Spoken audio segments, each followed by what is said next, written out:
Halo teman-teman, selamat datang di Audio Literasi. Di sini, kita belajar bersama tentang cara cerdas mengelola uang. Semoga bermanfaat. Literasi keuangan adalah kemampuan untuk memahami, mengelola, dan membuat keputusan keuangan yang bijaksana dalam kehidupan sehari-hari.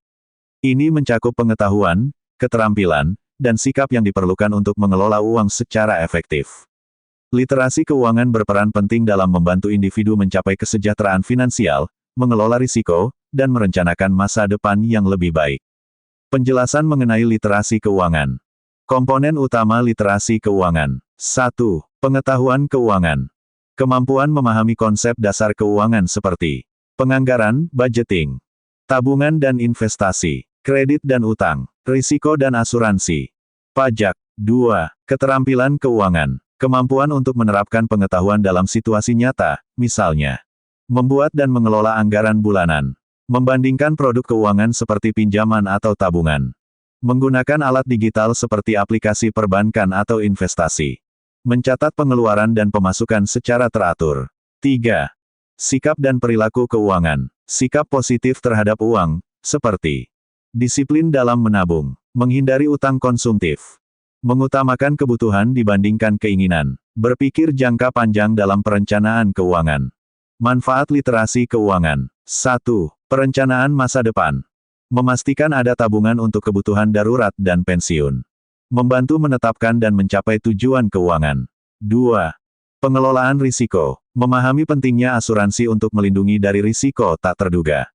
Mencegah kerugian akibat keputusan keuangan yang tidak tepat. 3. Meningkatkan kesejahteraan finansial. Mengurangi stres keuangan dengan pengelolaan uang yang lebih baik. Meningkatkan peluang untuk mencapai stabilitas ekonomi. 4. Penghindaran masalah keuangan. Mengurangi kemungkinan terjerat utang atau penipuan keuangan. Menghindari kebangkrutan dengan perencanaan yang matang. Tantangan dalam literasi keuangan. 1. Kurangnya edukasi. Banyak orang tidak mendapatkan pendidikan keuangan formal, baik di sekolah maupun dalam kehidupan sehari-hari. 2. Kompleksitas produk keuangan. Beragamnya produk keuangan modern seringkali membuat individu bingung dalam memilih yang paling sesuai.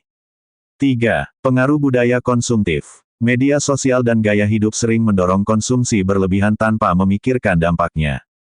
Cara meningkatkan literasi keuangan. 1. Edukasi formal dan non-formal. Mengikuti pelatihan atau seminar tentang keuangan. Membaca buku atau artikel tentang literasi keuangan. 2. Penggunaan teknologi. Memanfaatkan aplikasi keuangan untuk pencatatan pengeluaran dan investasi. Mengikuti kanal YouTube atau podcast edukasi keuangan. 3. Praktik sehari-hari. Membuat anggaran bulanan. Menetapkan target tabungan dan memantau pencapaiannya. Melakukan evaluasi keuangan secara rutin. 4. Konsultasi dengan ahli. Berkonsultasi dengan perencana keuangan profesional untuk mendapatkan saran yang tepat. Pentingnya literasi keuangan di era modern. Di era digital, literasi keuangan menjadi semakin penting karena perkembangan teknologi finansial (fintech) mempermudah akses ke produk keuangan. Tingginya risiko penipuan keuangan dan keamanan data. Tantangan ekonomi global yang memengaruhi stabilitas keuangan individu. Dengan literasi keuangan yang baik, individu dapat menjadi lebih tangguh secara finansial, mengambil keputusan yang lebih baik, dan meraih kesejahteraan jangka panjang. Beberapa contoh penerapan literasi keuangan dalam kehidupan sehari-hari. 1. Membuat anggaran bulanan. Situasi, seorang mahasiswa menerima uang saku 3 juta rupiah per bulan. Penerapan, membagi pengeluaran berdasarkan prioritas. Kebutuhan pokok makan, transportasi, Rp1.500.000. Tabungan, Rp500.000. Kebutuhan tambahan pulsa, hiburan Rp700.000. Dana darurat, Rp300.000. Menggunakan aplikasi seperti Spendi atau Excel untuk mencatat pengeluaran. Menghindari pembelian impulsif dengan fokus pada anggaran yang telah dibuat. 2. Menabung untuk tujuan tertentu. Situasi, seorang pekerja ingin membeli laptop seharga Rp10 juta dalam 6 bulan. Penerapan, menghitung jumlah yang harus ditabung setiap bulan, Rp10 juta tanda bagi 6 sama dengan Rp1.666.667. Membuka rekening tabungan khusus tanpa kartu ATM agar uang tidak mudah diambil. Menyisihkan tabungan langsung setelah menerima gaji untuk menghindari tergoda menggunakannya. 3. Menghindari utang konsumtif. Situasi, tergoda membeli ponsel baru dengan cicilan 0% menggunakan kartu kredit. Penerapan, memastikan bahwa kebutuhan lain sudah terpenuhi sebelum mengambil cicilan. Membandingkan harga dan bunga di beberapa tempat. Memilih untuk menabung terlebih dahulu daripada mengambil utang jika tidak mendesak. 4. Mengelola dana darurat. Situasi, tiba-tiba muncul kebutuhan mendesak seperti perbaikan kendaraan yang memakan biaya 2 juta rupiah. Penerapan, menggunakan dana darurat yang telah disiapkan, misalnya Rp300.000 setiap bulan selama 7 bulan. Tidak mengganggu pos tabungan utama atau meminjam uang dengan bunga tinggi. Setelah digunakan, segera mengisi kembali dana darurat secara bertahap. 5. Investasi untuk masa depan. Situasi, ingin mengumpulkan dana pensiun dengan nilai investasi Rp500.000 per bulan. Penerapan, memahami profil risiko sebelum memilih instrumen investasi. Jika konservatif, pilih reksadana pasar uang. Jika moderat, pilih reksadana campuran. Jika agresif, investasi saham.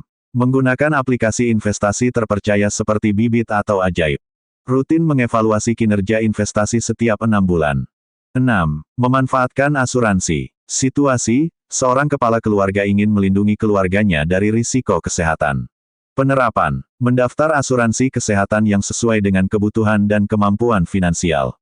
Membaca dengan teliti polis asuransi untuk memahami manfaat dan pengecualiannya.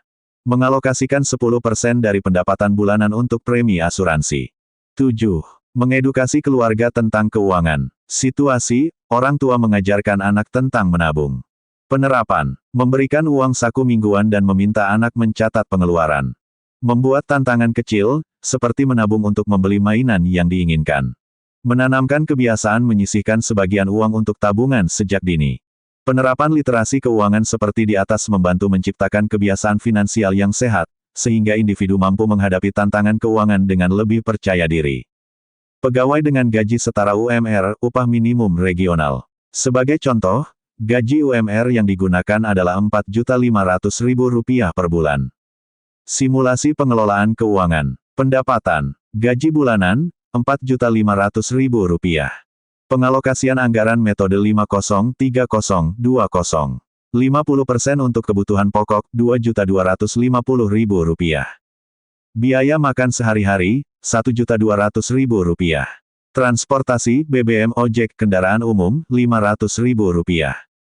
Tagihan listrik, air, dan internet, Rp400.000. Kebutuhan lainnya, laundry, pulsa, Rp150.000. 30% untuk keinginan, Rp1.350.000. Hiburan, nongkrong, langganan Netflix, Spotify, Rp500.000. Belanja pakaian, kosmetik, kebutuhan lain, Rp600.000. Dana sosial, hadiah, sumbangan, Rp250.000. 20% untuk tabungan dan investasi, Rp900.000. Tabungan dana darurat, Rp500.000. Investasi reksadana pasar uang, saham, Rp400.000. Kondisi dan penerapan nyata. 1. Tabungan dana darurat. Target, dana darurat sebesar 3-6 kali pengeluaran bulanan. Dengan menyisihkan Rp500.000 per bulan, dana darurat dapat terkumpul.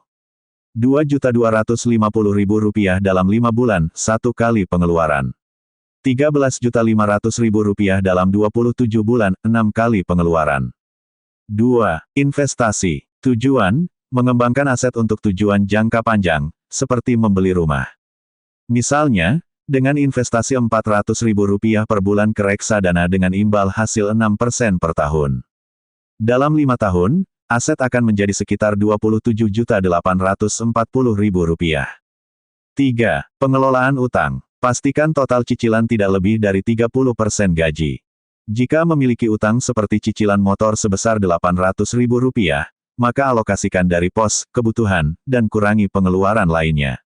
4. Kenaikan gaji. Ketika gaji naik, misalnya menjadi Rp5 juta, tetap gunakan prinsip 50-30-20 untuk menjaga disiplin keuangan. Simulasi dengan skenario tidak terduga. Kondisi, mendadak perlu biaya kesehatan Rp2 juta. Solusi, gunakan dana darurat terlebih dahulu. Setelah kondisi stabil, prioritaskan pengisian kembali dana darurat sebelum menambah investasi. Tips untuk efisiensi keuangan. 1. Cari alternatif hemat. Masak sendiri untuk menghemat biaya makan. Gunakan transportasi umum atau berbagi kendaraan. 2. Gunakan teknologi. Aplikasi seperti Money Manager atau Dompetku untuk mencatat pengeluaran. Aplikasi investasi seperti Bibit untuk investasi kecil secara rutin. 3. Evaluasi bulanan. Tinjau pengeluaran setiap akhir bulan untuk menyesuaikan anggaran. Hindari pengeluaran impulsif yang tidak sesuai prioritas. Simulasi ini membantu menciptakan pengelolaan keuangan yang sehat, bahkan dengan gaji menengah seperti UMR, sehingga dapat memenuhi kebutuhan saat ini dan mempersiapkan masa depan. Terima kasih sudah menonton sampai akhir. Kalau konten ini membantu, jangan lupa like, komen, dan subscribe untuk mendukung channel ini. Sampai jumpa di video berikutnya, tetap semangat dan jadilah versi terbaik dari diri Anda.